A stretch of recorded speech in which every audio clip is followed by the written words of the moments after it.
नमस्कार दोस्तों, विकास take analysis में आपका स्वागत है। सोमवार को मार्केट कैसा रहेगा, क्योंकि शुक्रवार को मार्केट के अंदर गिरावट देखने को मिली। डाउ जोन के अंदर 600 पॉइंट की बड़ी गिरावट क्रैशिंग देखने को मिली।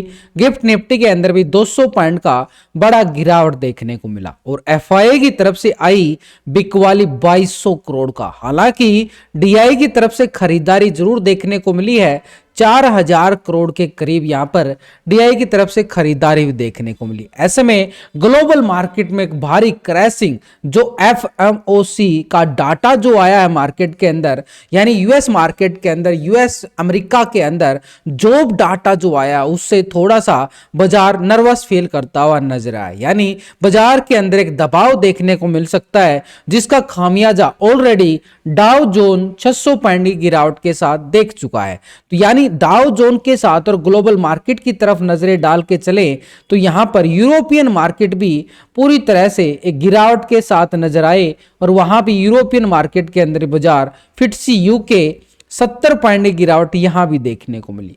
डेक्स जर्मनी की साइड 100 पॉइंट की गिरावट यहां भी और सीएससी फ्रांस के अंदर भी गिरावट देखने को मिली। यानी यूरोपियन बाजार के अंदर तो गिरावट आई ही आई है। नैस्डैक, डाउ जोन यानी नैस्डैक के अंदर 300 पॉइंट से ज्यादा ही 1.5% के करीब गिरावट और निक्की जापान एशिया बाजार के अंदर भी 400 पॉइंट की गिरावट दर्ज की गई है। यानी पूरी तरह से एशिया बाजार भी साथ देता हुआ नजर नहीं आया है और डाउ जोन को देखें तो करीबन 600 पॉइंट से ज्यादा यानी 700 पॉइंट के करीब ये गिरावट डाउ जोन के अंदर दर्ज की जा रही है। एक क्रैशिंग बोल सकते हैं इसको। S&P 500 वो भी 1.5% की गिरावट, 100 पॉइंट के करीब गिरावट करता हुआ नजर आया। यानी एक भी इंडेक्स ऐसा नहीं है पूरे ग्लोबल बाजार के अंदर जहां से हमें अच्छे संकेत आते हुए नजर आए हों। तो ऐसे में इसका पूरा का पूरा इफेक्ट पड़ने वाला है मंडे मार्केट, सोमवार को मार्केट के अंदर एक दबाव और गैप डाउन के साथ। क्योंकि हम लगातार देखें तो यहां पर एफआई की जो बिकवाली है दिन प्रतिदिन एक भयंकर रूप लेती हुई नजर आई है और ये बिकवाली अब ऐसा रूप धारण कर चुकी है, यानी नए साल के अंदर 2025 के साल में यहां पर एफआई की पिछले 10 दिन की बिकवाली करें नोट तो ये 20,000 करोड़ से ज्यादा की बिकवाली एफआई कर चुका है। लेकिन डीआई ने भी कोई कसर नहीं छोड़ी है। पिछले लगातार अगर यहां से बिकवाली आ रही है तो डीआई ने भी कोई कसर नहीं छोड़ी है और वो भी खरीदारी करता हुआ हमें नजर आया है। तो इसकी तरफ से भी 20,000 करोड़ का यहां पर खरीदारी देखने को मिला। यानी ये जो है डीआई एक बुल बना हुआ है मार्केट के अंदर, लेकिन यहां पर एफआई एक बियर का काम कर रहा, लगातार बिकवाली पे बिकवाली किए जा रहा। तो ऐसे में बाजार के अंदर और कितनी गिरावट आने वाली है। हालांकि सीधे संकेत तो बाजार के अंदर आ चुके हैं।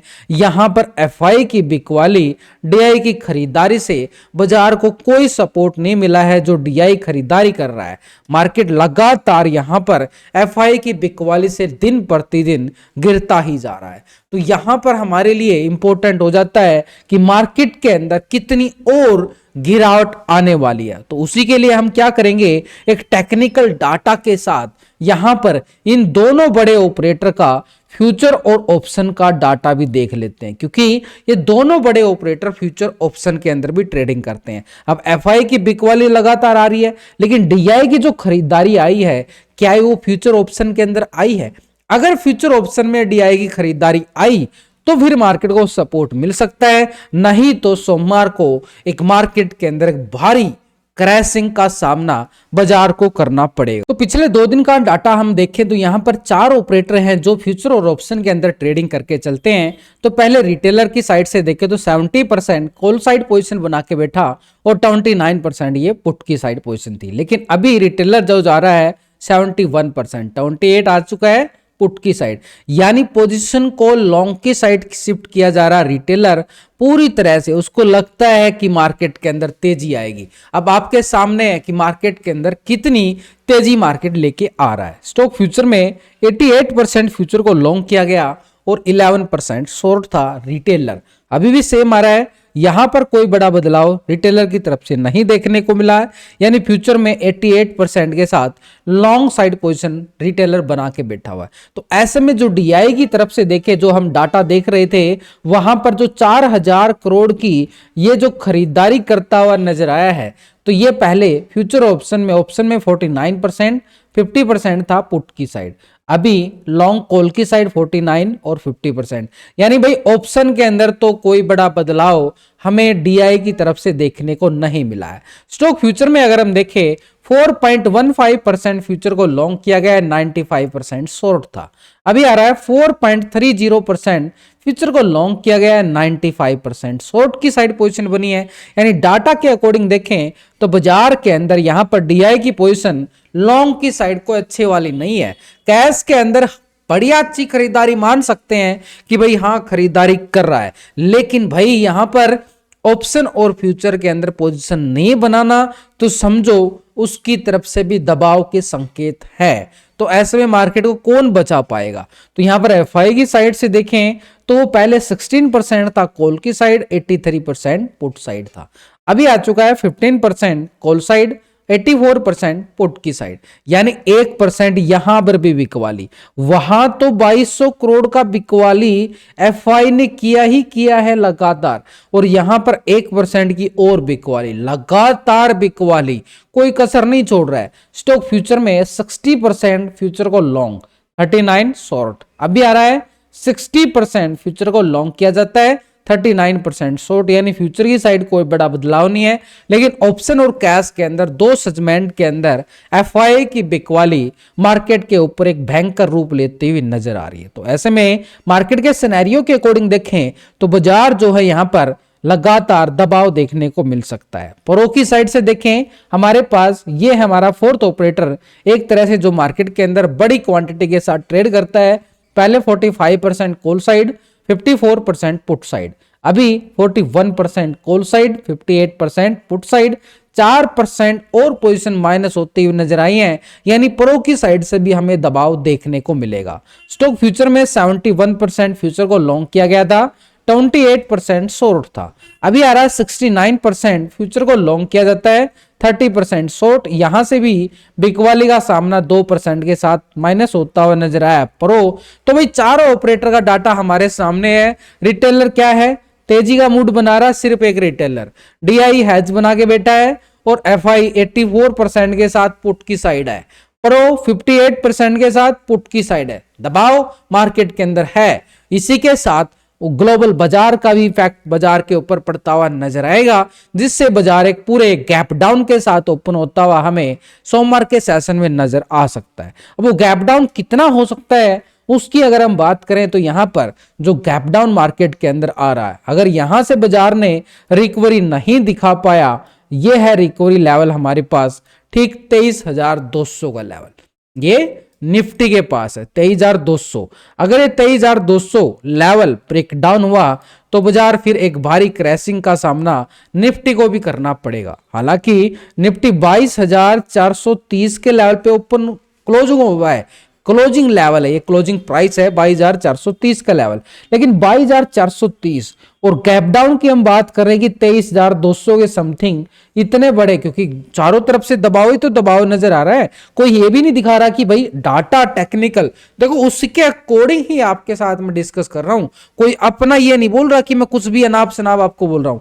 जो बोल रहा है टेक्निकल डाटा बोल रहा है, और यहां पर एक तरह से टेक्निकल के अंदर भी ब्रेकडाउन, बैंक निफ्टी के अंदर वीकली ब्रेकडाउन हुआ है, उसको हम इग्नोर नहीं कर सकते। अगर बैंकों के अंदर वीकनेस है तो भाई इसका इफेक्ट निफ्टी को भी झेलना पड़ेगा। तो 23,200 हमारे पास एक स्ट्रॉन्ग सपोर्ट जोन है नीचे की साइड, लेकिन ऊपर की साइड से अगर हम देखें तो ऊपर की साइड से हैवी सेलिंग प्रेशर मार्केट के ऊपर गहराता हुआ नजर आ चुका है। तो ऐसे में ऑप्शन चैन डाटा के अकॉर्डिंग भी देखें, खासकर निफ्टी की साइड, तो यहां पर एक लेवल के अकॉर्डिंग तो नीचे 23,000 के लेवल पर यह साफ संकेत दे रही है 61,000 की पुट राइटिंग शिफ्ट होना। यानी नीचे किस तरफ पुट राइटिंग शिफ्ट हो रही है, और ऊपर की साइड से देखें तो 23,500 के लेवल पर 57,000 का ये कॉल राइटर भी बड़ा मैसिव बैठ चुका है। यानी ऊपर के लेवल पर कॉल राइटिंग बड़ी मैसिव बैठ चुकी है, नीचे पुट राइटिंग, यानी बाजार जो है 23,000 की शिफ्ट होते हुए नजर आ रहे हैं।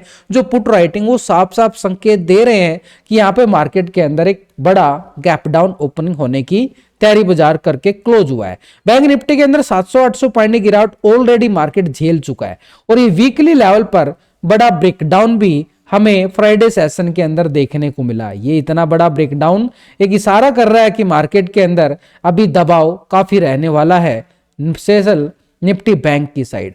ये वाला गैप डाउन, और ये गैप डाउन क्या इशारे कर रहा है कि यहां पर हमारे पास 47,600 के लेवल पे मार्केट ओपन होता हुआ यानी लो लगाता हुआ नजर आए, यानी गिरावट के लेवल हमारे पास नीचे के जोन की तरफ काफी बन चुके हैं। तो ऐसे में हमारे लिए संभलने की बात कहां पे बन सकती है, कहां पे मार्केट संभल सकता है? तो यहां पर आके अगर हम देखें, यहां पर नीचे की लेवल पे देखें तो बैंक निफ्टी में 47,600 के लेवल पे एक सपोर्ट लेता हुआ रिवर्सल दिखा सकता है बैंक निफ्टी, और निफ्टी की साइड देखें तो 23,200 के लेवल से एक रिवर्सल ट्रेंड मिल सकता है, जहां से थोड़ी सी रिकवरी आती हुई नजर आए। ऑलरेडी जो मार्केट के अंदर जो सिनेरियो बना है वो एक भयंकर दबाव वाला बनता हुआ नजर आया है, जिसका इफेक्ट पूरे इंडियन बाजार के ऊपर मंडे मार्केट को पड़ता हुआ हमें नजर आने वाला है साफ साफ। ऐसे में इस लेवल में मार्केट अगर आता है, गिरावट बढ़ती है, तो हमें क्या करना चाहिए?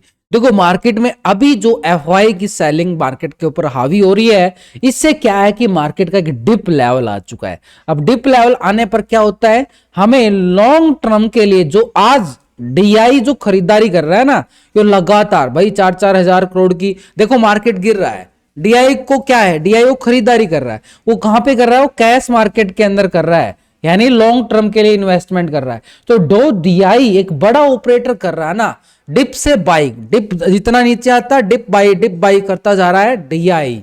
तो डीआई का साथ हम भी ले सकते हैं लॉन्ग टर्म के लिए इन्वेस्टमेंट के लिए। अभी सही समय बनता जा रहा है, जितना मार्केट डिप पे आ रहा है, लॉन्ग टर्म के लिए इन्वेस्टमेंट के लिए अच्छे अच्छे फंडामेंटल टेक्निकल स्टॉक के साथ हम अपनी लॉन्ग टर्म के लिए इन्वेस्टमेंट कर सकते हैं। भाई जब इतना बड़ा ऑपरेटर 4-4 हजार करोड़ की जितनी इसने बिकवाली किया ना, उतना उसने खरीदारी भी किया है। तो एक तरह से बाजार के अंदर ये खरीदारी करने का मतलब समझो उसको डर नहीं लग रहा है, तो आपको डर क्यों लग रहा है? लॉन्ग टर्म के लिए अगर हमने इन्वेस्टमेंट किया है, अपना पोर्टफोलियो बनाया है, तो डरने की जरूरत नहीं होनी चाहिए। डरना उसको पड़ता है जो फ्यूचर ऑप्शन के अंदर ट्रेडिंग करके चलता है, क्योंकि उसकी जो ट्रेडिंग होती है वो छोटे टाइम फ्रेम के लिए होती है। छोटे टाइम फ्रेम में उसको स्टॉप लॉस के खतरे, डीके के खतरे ज्यादा हो जाते हैं। इसलिए अभी समय है डिप्स बाई का जोन का, यानी लॉन्ग टर्म के लिए इन्वेस्टमेंट करना, डीआई का साथ पकड़ लेना चाहिए।